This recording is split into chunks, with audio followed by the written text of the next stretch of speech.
Hello everyone, welcome back and welcome to your first full lesson in this curriculum. Today we're going to be learning about Hangul. Now what is Hangul? Han means Korea and Gu means letters.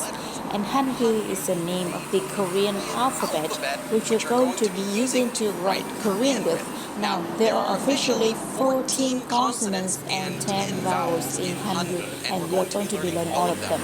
Hangul was created by King Sejong in 1446. Now, before Hangul existed, most Koreans were actually illiterate. They weren't able to read or write, and only wealthy people who were really highly educated were able to learn the Chinese language.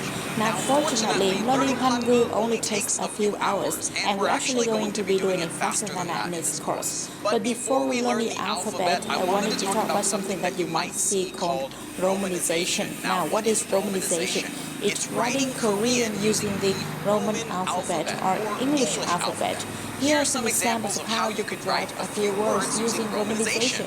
Well, for Hangul you have these three, Hangul, Hangul, or Hangul.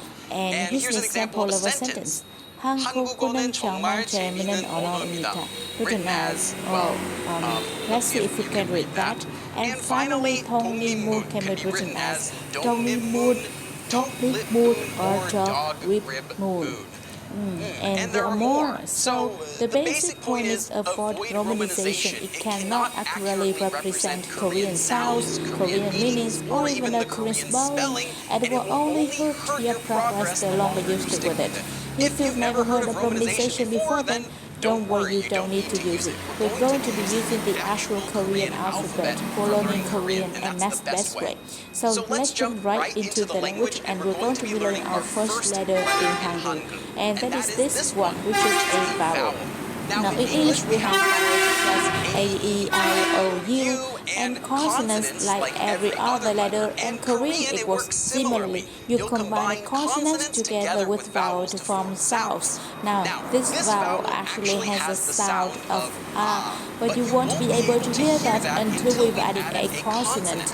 In Korean, every vowel needs a consonant in order to have a sound. Just writing a vowel or a consonant by itself in Korean has no sound. So before I can actually teach you this, we're going to need our first consonant. So let's put that up on the screen. This is our first consonant. You don't need to stress too much about how to write these or what to them. Let's take a look at this consonant. It is going to be pronounced kind of like a K or a J or U, C, where you actually can be hearing what it sounds like. Now, so far, we've only learned these three. Now, this is the our first consonant. You don't need to stress too much about how to write these. We'll come back to them. Let's take a look at this consonant. It is going to be pronounced kind of like a K or a J, but you'll see when you actually can hear what it sounds like. Now, so far, we've only learned these consonants. So let's put put that up on the screen. Now, this is our first consonant. You don't need to stress too much about how to write these. We'll come back to them. Let's take a look at this consonant. It is going to be pronounced kind of like a K or a J, or you will see when you actually can hear what it sounds like. We actually can hear what it sounds like. About how to write these, we'll come back to them. Let's take a look at this consonant. It is going to be pronounced kind of like a K or a J, or you'll see when you actually can hear what it sounds like. Now, so